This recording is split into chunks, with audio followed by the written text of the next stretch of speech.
The History of England, from the reign of Henry IV to the death of Charles I. The House of Lancaster. The House of York. The House of Tudor. The House of Stuart. A history by a partial, prejudiced, and ignorant historian. There will be very few dates in this history. For the speeches, I must refer you to Shakespeare's plays. Admit me, chorus, to this history, who prologue like your humble patience pray, gently to hear, kindly to judge our play. Edward III had 7 sons. The first, Edward the Black Prince, Prince of Wales. The third, Duke of Clarence. Next, the Duke of Lancaster. The fifth, Duke of York. Edward the Black Prince died before his father, and left behind him Richard, his only son, who after Edward III's death reigned as king, till Henry, Duke of Lancaster, crowned by the name of Henry IV, deposed the rightful king. Thus got the House of Lancaster the crown.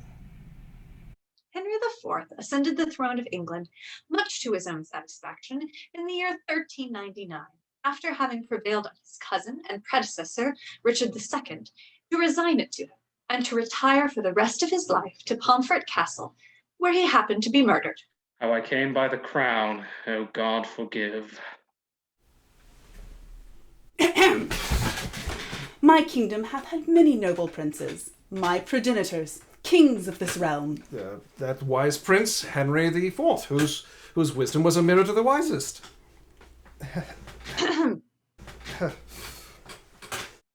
It is to be supposed that Henry was married, since he had 4 sons, but it is not in my power to inform you who was his wife. Be this as it may, he did not live forever, but fell ill.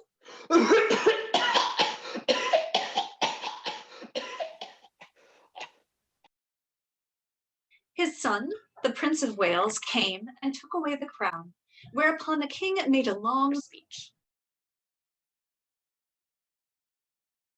Dost thou so hunger for mine empty chair? What, canst thou not forbear me half an hour? Then get thee gone and dig my grave thyself. When I here came in and found no course of breath within your majesty, how cold it struck my heart. Thinking you dead, I spake unto this crown as with an enemy that had before my face murdered my father. And the prince made a still longer speech. Things being thus settled between them, the king died, and was succeeded by his son Henry, who had previously beat Sir William Gascoigne. Your Highness, please to forget the majesty and power of law and justice, and struck me in my very seat of judgment. You did send to prison the immediate heir of England. I did obey you. I do wish your honors may increase. Henry V, after he succeeded to the throne, grew quite reformed and amiable, forsaking all his dissipated companions and never thrashing Sir William again. His Majesty then turned his thoughts to France. I love France so well that I will not part with a village of it.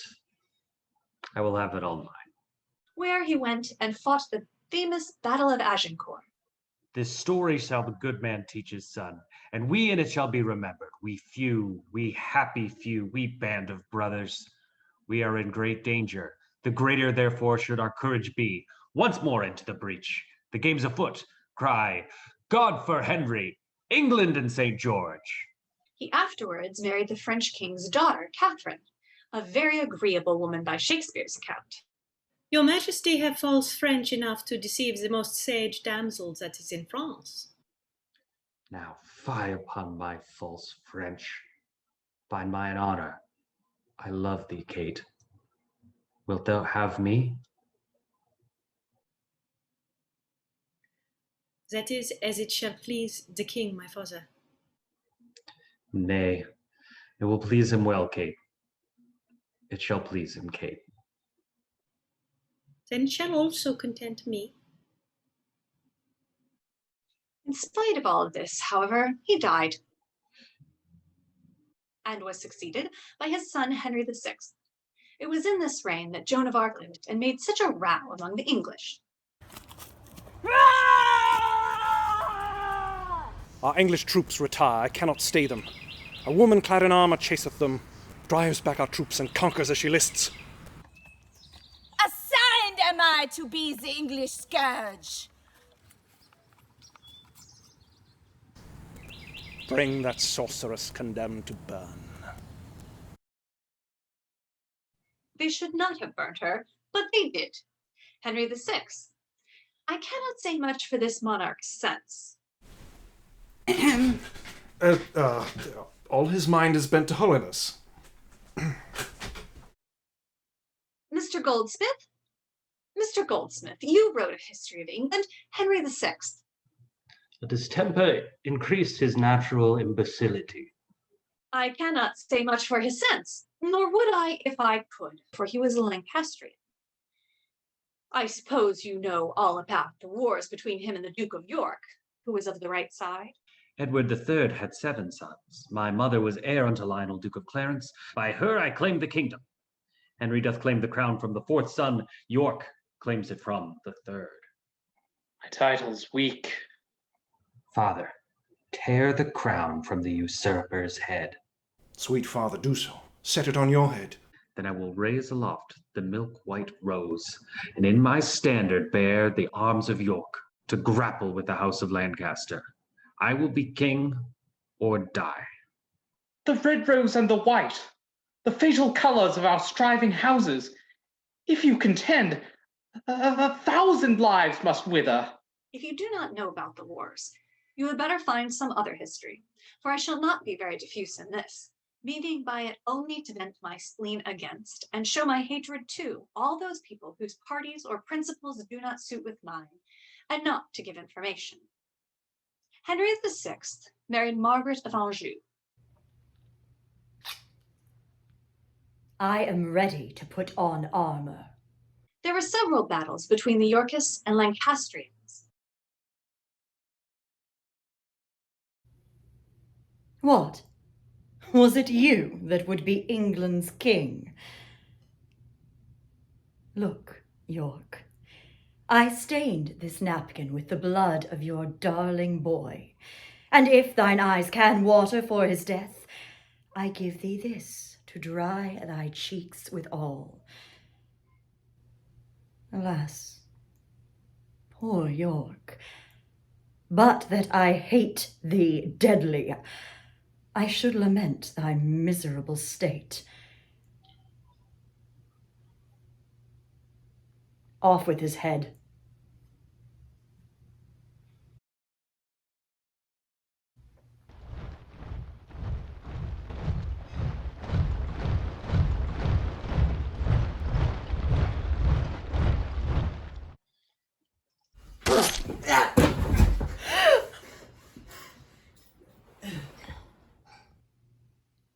Ned, speak to thy mother.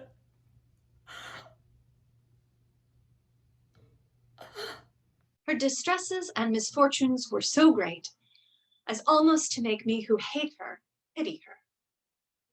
There were several battles between the Yorkists and Lancastrians, in which the former, as they ought, usually conquered. At length, the Lancastrians were entirely overcome. The king was murdered, and Edward IV ascended the throne.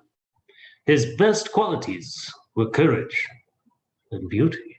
This monarch was famous only for his beauty and his courage, of which the representation we have here given of him, and his undaunted behavior in marrying one woman while he was engaged to another, are sufficient proofs. Lascivious Edward, matching more for wanton lust than honour, mocking marriage with a dame of France. His wife was Elizabeth Woodville, a widow. I wean me from despair for love of King Edward's offspring, King Edward's fruit, true heir to the English throne. My young princess, my daughter. Poor woman. One of Edward's mistresses was Jane Shore, who had a play written about her, but it is a tragedy and therefore not worth reading. A tragedy written in imitation of Shakespeare's style. Having performed all these noble actions, His Majesty died, and was succeeded by Edward V. This unfortunate prince lived so little a while that nobody had time to write down his speeches. He was murdered by the contrivance of his uncle, Richard III. Where are my children? My tender babes. Thou hast killed my children. I have no more sons of royal blood for thee to murder. The character of Richard III has been, in general, very severely treated by historians. Misshapen Dick, hell's black intelligencer, troubler of the poor world's peace, sin, death, and hell have set their marks on him, a hellhound that does hunt us all to death. But as he was a York, I am rather inclined to suppose him a very respectable man. Now is the winter of our discontent, made glorious summer by this son of York. It has indeed been confidently asserted that he killed his 2 nephews and his wife. He secured the persons of those he intended to destroy, the young king and the king's brother. He now also resolved to get rid of his present queen, to make room for a match with his niece, the Princess Elizabeth. The sons of Edward sleep in Abraham's bosom, and Anne, my wife, hath bid the world good night. I must be married to my brother's daughter. But it has also been declared that he did not kill his 2 nephews, which I am inclined to believe true. And if this is the case, it may also be affirmed that he did not kill his wife. Whether innocent or guilty, Richard III did not reign long in peace, for Henry Tudor, Earl of Richmond, as great a villain as ever lived, made a great fuss about getting the crown. Fight against God's enemy! A horse! A horse! My kingdom for a horse!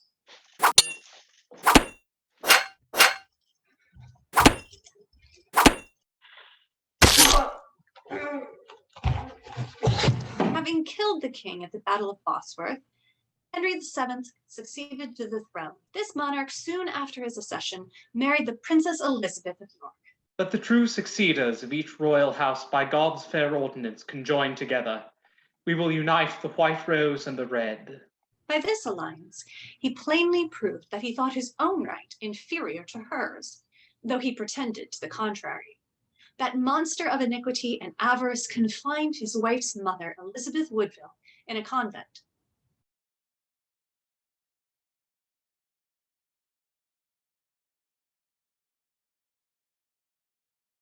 By his marriage to the Princess Elizabeth, he had 2 sons and 2 daughters, the elder of which daughters was married to the King of Scotland, and had the happiness of being grandmother to one of the first characters in the world, Mary Stuart, Queen of Scots.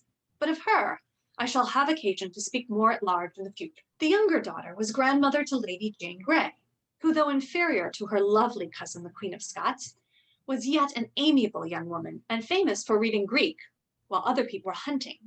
All their sport in the park is but a shadow to that pleasure that I find in Plato. Alas, good folk, they never felt what true pleasure meant. It was in the reign of Henry VII that Perkin Warbeck and Lambert Simnel made their appearance. Impostors were very frequent at that time. Perkin Warbeck, Lambert Simnel, a baker's son. I am Duke of York, and true successor to the English throne. I am the Earl of Warwick, and the rightful king. If Perkin Warbeck was really the Duke of York, why not Lambert Simnel be the widow of Richard III? And if this is the case, Richard III did not kill his wife. Warbeck was beheaded, and Simnel was taken into the king's kitchen. His Majesty died, and was succeeded by his son Henry VIII, whose only merit was not being quite so bad as his daughter Elizabeth. It would be an affront to my readers were I to suppose that they were not as well acquainted with the particulars of this king's reign as I am myself. It will therefore be saving them the task of hearing again what they have heard before, and myself the trouble of reporting what I do not perfectly recollect, by giving only a slight sketch of the principal events which marked his reign. Among these may be ranked the end of Cardinal Wolsey's career. To the Pope, I entreat your holiness to stay the judgment of the divorce. I perceive my king is entangled in affection to a creature of the Queen's, Lady Anne Boleyn, the late Queen's gentlewoman, to be her mistress's mistress, the Queen's queen. No, I'll know Anne Boleyn's for him. Have I not made you prime man of the state? You writ to the Pope against the king. Farewell to all my greatness. Father Abbot, I am come to lay my bones among you. The Reformation in religion? And Boleyn, I know her for a spleeny Lutheran and not wholesome to our cause. Cranmer is returned in his opinions, which have satisfied the king for his divorce. Cranmer is a most arch heretic, filling the whole realm with new opinions, which are heresies. Cranmer is installed Lord Archbishop of Canterbury. And the king's riding through the streets of London with Anne Boleyn.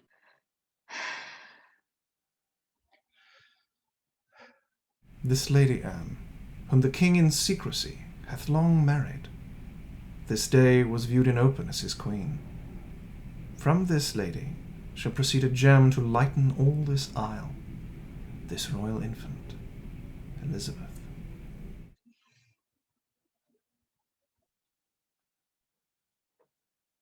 It is, however, but justice and my duty to declare that the amiable Anne Boleyn was entirely innocent of the crimes with which she was accused, of which her beauty, her elegance, and her sprightliness were sufficient proofs, not to mention her solemn protestations of innocence, the weakness of the charges against her, and the king's character, all of which add some confirmation, though perhaps slight ones, when in comparison with those before alleged in her favor. Though I do not profess giving many dates, yet as I think it proper to give some, and shall of course make choice of those which is most necessary to know, I think it right to inform you that her letter to the king was dated on the 6th of May.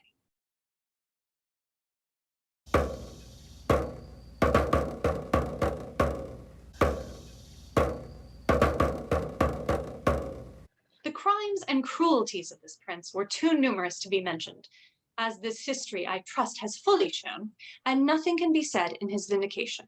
No man has contributed more to adorn this country with picturesque ruins. Henry VIII adorned his landscapes with the ruins of abbeys. Nothing can be said in his vindication, but that his abolishing religious houses and leaving them to the ruinous depredations of time has been of infinite use to the landscape of England in general, which probably was the principal motive for him doing it, since otherwise, why should a man who is of no religion himself be at so much trouble to abolish one which had for ages been established in the kingdom? The king's last wife, with some difficulty, contrived to survive him. He was succeeded by his only son, Edward VI. As this prince was only 9 years old at the time of his father's death, he was considered by many people as too young to govern, and the late king happening to be of the same opinion, his mother's brother, the Duke of Somerset, was chosen protector of the realm during his minority. He was beheaded, of which he might with reason have been proud had he known that such was the death of Mary, Queen of Scots. But as it was impossible he should be conscious of what had not yet happened, it does not appear that he felt particularly delighted with the manner of it. After his decease, the Duke of Northumberland had the care of the king and the kingdom, and performed his trust of both so well that the king died, and the kingdom was left to his own daughter-in-law, the Lady Jane Grey, who has been mentioned as reading Greek. Whether she really understood that language, or whether such a study proceeded only from an excess of vanity, for which I believe she was always very remarkable, is uncertain.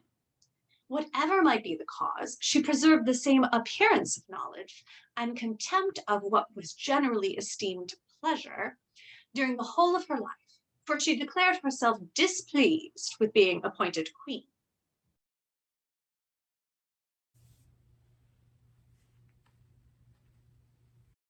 While conducted to the scaffold, she wrote a sentence in Latin and another in Greek on seeing the dead body of her husband accidentally passing her way.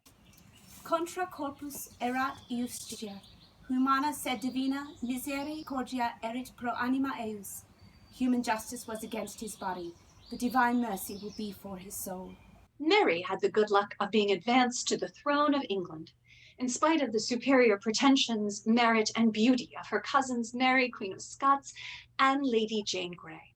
Nor can I pity the kingdom for the misfortunes they experienced during her reign, since they fully deserved them for having allowed her to succeed her brother, which was a double piece of folly, since they might have foreseen that as she died without children, she would be succeeded by that disgrace to humanity, that pest of society, Elizabeth. Many were the people who fell martyrs for the Protestant religion during her reign. I suppose not fewer than a dozen. 277. She married Philip, King of Spain, who in her sister's reign was famous for building the armadas. She died without issue. And then the dreadful moment came in which the destroyer of all comfort, the deceitful betrayer of trust reposed in her, and the murderess of her cousin Elizabeth succeeded to the throne. She shall be a pattern to all princes living with her, and to all that shall succeed. I need not to use many words, for my deeds do try me. It was the peculiar misfortune of this woman to have bad ministers, since wicked as she herself was, she could not have committed such extensive mischief had not those vile and abandoned men connived at and encouraged her in her crimes. I know that it has by many people been asserted and believed that Lord Burleigh, Sir Francis Walsingham, and the rest of those who filled the chief offices of state were deserving, experienced, and able ministers. But oh, how blinded such writers and such readers must be to true merit despised, neglected, and defamed, if they can persist in such opinions when they reflect that these men, these boasting men, were such scandals to their country and their sex as to allow and to assist the Queen in confining Mary, Queen of Scots. It may not be unnecessary in my account of this ill-fated queen to observe that she had been accused of several crimes during the time of her reigning in Scotland. My heart has been so grieved to hear the dreadful news of the abominable murder of your husband, my cousin. To be plain with you, how could a worse choice be made for your honor than in such haste to marry a subject whom public fame hath charged with the murder of your late husband?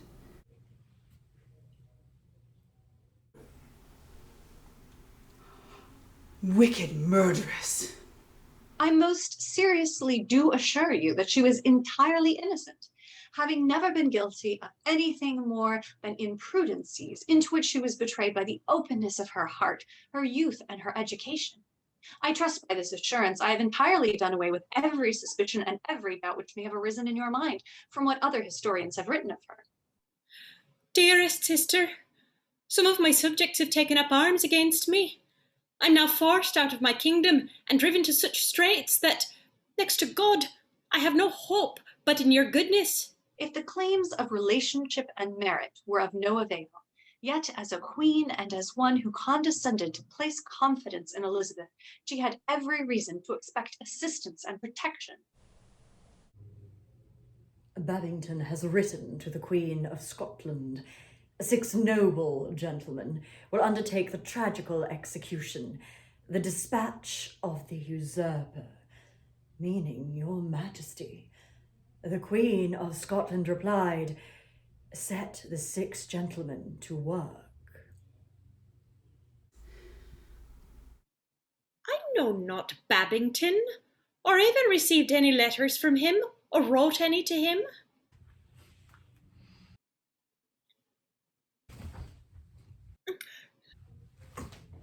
To prove I plotted the Queen's destruction, letters in my own hand ought to be produced, which is impossible. You have attempted to take my life and to destroy my kingdom by bloodshed. I would never make shipwreck of my soul by conspiring the destruction of my dearest sister.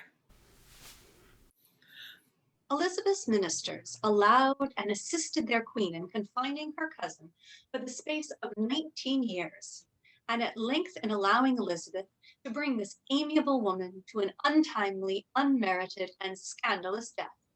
Can anyone, if he reflects but for a moment on this blot, this everlasting blot upon their understanding and their character, allow any praise to Lord Burleigh or Sir Francis Walsingham? Oh, what must this bewitching princess, whose only friend was then the Duke of Norfolk, and whose only ones now are Mr. Whitaker, Mrs. Lefroy, Mrs. Knight, and myself, who was abandoned by her son, confined by her cousin, abused, reproached, and vilified by all. What must not her most noble mind have suffered when informed that Elizabeth had given orders for her death? Yet she bore it with the most unshaken fortitude, firm in her mind, constant in her religion, and prepared herself to meet the cruel fate to which she was doomed with a magnanimity that could alone proceed from a conscious innocence. I scorn death. I meet it innocent of any crime, even if I were your subject. Have prayers offered to God for a queen who dies a Catholic. And yet could you have believed it possible that some hardened and zealous Protestants have even abused her for that steadfastness in the Catholic religion which reflected on her so much credit? But this was a striking proof of their narrow souls and prejudiced judgments who accuse her. She was executed in the great hall at Fotheringay Castle, sacred place, on Wednesday, the 8th of February, 1586, the everlasting reproach of Elizabeth, her ministers, and England in general. It was about this time that Sir Francis Drake, the first English navigator who sailed round the world, lived, to be the ornament of his country and his profession. As great as Drake was in the profession of a sailor, Robert Devereux, Lord Essex, was equally conspicuous in the character of an earl, shining in a different sphere of life.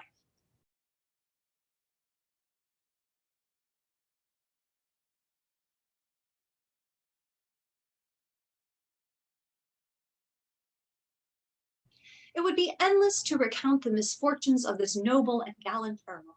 It is sufficient to say that after having been Lord Lieutenant of Ireland, after performing many other services to his country, and after having clapped his hand on his sword, he was beheaded on the 25th of February. Elizabeth did not long survive his loss.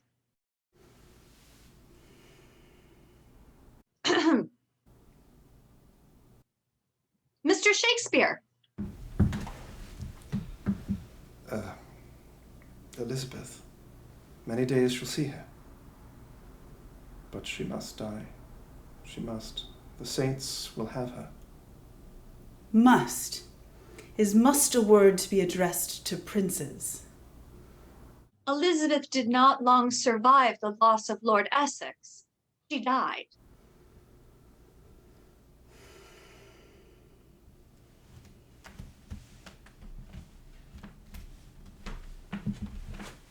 She died so miserable that were it not an injury to the memory of Mary Queen of Scots, I should pity her.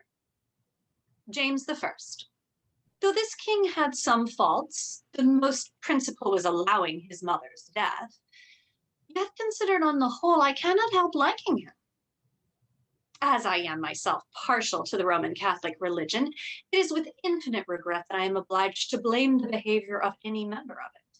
Yet truth being, I think, very excusable in an historian, I am necessitated to say that in this reign, the Roman Catholics of England did not behave like gentlemen to the Protestants. Remember, remember, the 5th of November, the gunpowder treason and plot. Indeed, their behavior to the royal family and both houses of Parliament might justly be considered by them as very uncivil. Even Sir Henry Percy, though certainly the best bred man of the party, had none of that general politeness which is so universally pleasing, as his attentions were entirely confined to Lord Mounteagle. My lord, please stay away from this Parliament.